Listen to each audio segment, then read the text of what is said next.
لله وكفى وسلام على عباده الذين اصطفى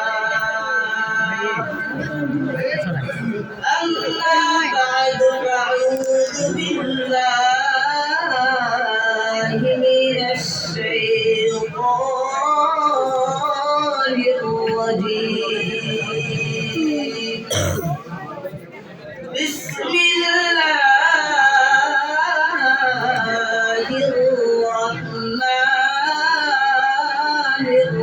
الرحيم صدق الله مولانا لئن شكرتم لأزيدنكم ولئن كفرتم إن عذابي لشديد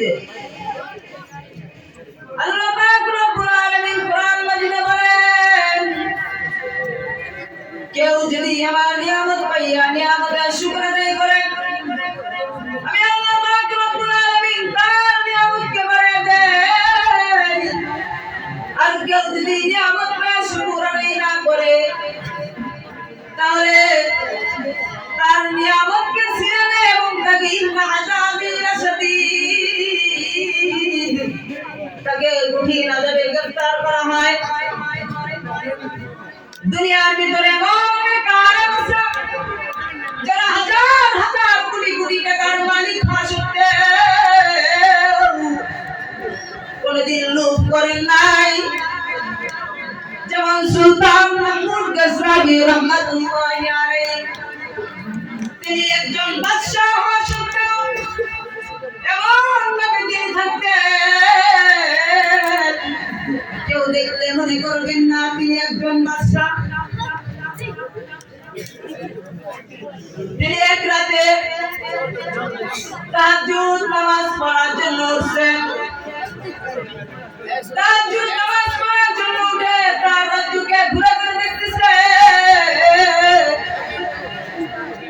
হঠাৎ করে চারজন লোকের সাথে তার দেখা হয়ে যায়। তারা ছিল চোর। এবার চারজন লোককে তিনি দেখে মনে করতেছেন তারা মনে হয় তাহাজ্জুদ নামাজ পড়ার জন্য উঠছেন। আর ওই চারজন চোর সুলতান মাহমুদ গজনভী রাহমাতুল্লাহি আলাইহিকে দেখে মনে করতেছে উনি মনে হয় চুরি করতেছে। এবার সুলতান মাহমুদ গজনভী রাহমাতুল্লাহি আলাইহি চোররা দেখতেছেন এদিকে আসেন। এবার যখন সুলতান মাহমুদ তাদের কাছে গেলেন, এবার চোররা বলতেছে একলা একলা চুরি করে লাভ পাবেন না, চলেন 5 জনে চুরি করি, 5 জনে 5 টাকা নিয়ে যাব। একলা একলা চুরি করলে তো একটা গাড়ি পাইবেন, তাও একটু কম পাইবেন, একলা একলা চুরি করে লাভ পাইবেন না। এবার সুলতান মাহমুদ গজনভী রাহমাতুল্লাহি আলাইহি তাদের কথাই রাজি হয়ে গেল।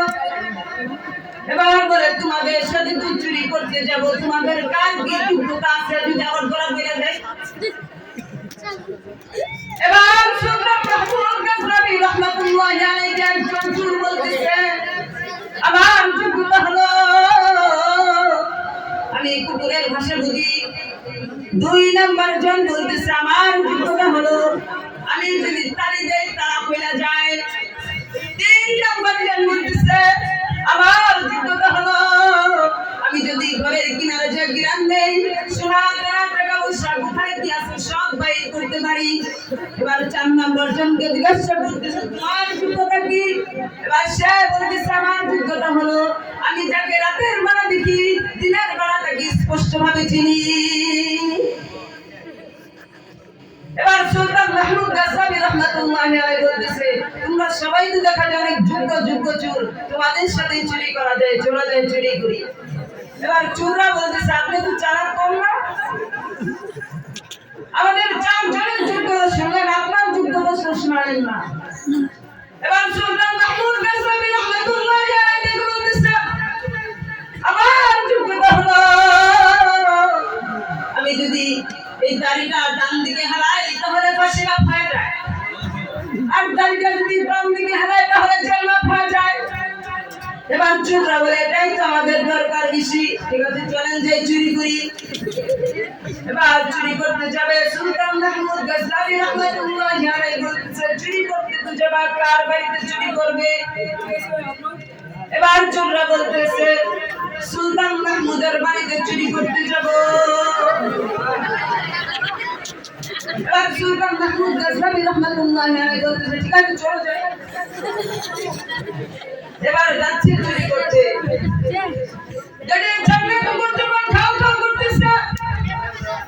এবার তবে সুলতান মাহমুদ গজনবী রাহমাতুল্লাহি আলাইহি বলতেছে তোমাদের মধ্যে কে একজন বলছি না কুকুরের ভাষা বুঝো? এবার একজন বলে আমি বলছিলাম। বলে বলো তো কুকুর কি বলে? আগে জানতাম মানুষের মাথা খারাপ হয়, এখন কি কুকুরের মাথা খারাপ হয়? কুকুর বলে যাইতেছে চুরি করতে, কুকুর বলতেছে বাড়ির লোকের সন্তান সুলতান মাহমুদ বাড়িতে মেহমান নিয়ে ঢুকতেছে। এখানে সুলতান মাহমুদ আসলো থেকে আর আমরা মেহমানি হলাম থেকে। এবার বাড়ির সামনে তারা দ্বিতীয়জন তালি দিল, তারা ভুলে গেল। তৃতীয় নম্বর জন ঘরে কিনা যে গ্রামীণ সোনা দানা টাকা পয়সা কোথায় গেছে সব বের করে বলছে। এবার 5 টাকা কি বানালো, এদের মধ্যে একজন ছিল অলস, তিনি বলতেছে চলো আমরা এখানে কিছুক্ষণ ঘুমিয়ে যাই, আমাদের সাথে তো জেলার পাশে বা ঘর একটা উপায় আছে। এবার চারজন যখন ঘুমিয়ে পড়লো সুলতান মাহমুদ গজনবী রাহমাতুল্লাহি আলাইহি তাদের কাছ থেকে আলাদা হয়ে গেলেন। ফজরের নামাজ আদায় করে এবার রাজ সিংহাসনে বসলেন। রাজ সিংহাসনে বসে বলতেছে প্রজাদেরকে ডাক দিয়ে বলতেছে যা ওই করে যা ডাক চারটা শিয়ামিসের করে নিয়ে বিচার করুন। এবার চারজন যখন কাজ করে গান করানো হলো, 3 চোর অনেক চিন্তিত, একজন চোর কোনো চিন্তা করতেছে না, সে মনের খুশি হাসতেছে। এবার সুলতান মাহমুদ গজনবী রাহমাতুল্লাহি আলাইহি ডাকতে বলে আজকে তোমরা বাদশার দরবারে তোরা পাইছ, এখন তো তোমাদের গর্দান চলে যাবে। 3জন চোর খুব চিন্তিত, তুমি কেন চিন্তিত না? এবার বলতেছে বাদশাহ বন্ধু হয়ে কেন বন্ধুর সাথে মুশকিল করেন? বাদশাহ গেছি কালকে রাতে না একসাথে চুরি করলাম। বাদশাহ গেছি কালকে রাতে না একসাথে বন্ধু ছিলাম, বন্ধু হয়ে কেন বন্ধুর সাথে মুশকিল করেন? বাদশাহ তাদের যোগ্যতা দেখে খুশি হয়ে গেছে। এবার বাদশাহ ডাকতে বলে যাও তোমাদেরকে মাফ করে দেওয়া হলো। এবার চোরদের যিনি বলতেছে হায় দুনিয়ার ভিতরে গুনাহ করে চুরি করে বাদশাকে যোগ্যতা দেখিয়ে বাদশার কাছে যদি মাফ পাওয়া যায়, দুনিয়াতে আল্লাহ রাব্বুল আলামিনের কথা অমান্য করে গুনাহ করে ইস্তিগফার করে আল্লাহ রাব্বুল আলামিনকে খুশি করে আল্লাহ রাব্বুল আলামিনের নিকটবর্তী বান্দা হওয়া যায়, আল্লাহ রাব্বুল আলামিনের বন্ধু হওয়া যায়। ঠিক কিনা বলেন? আল্লাহ রাব্বুল আলামিনের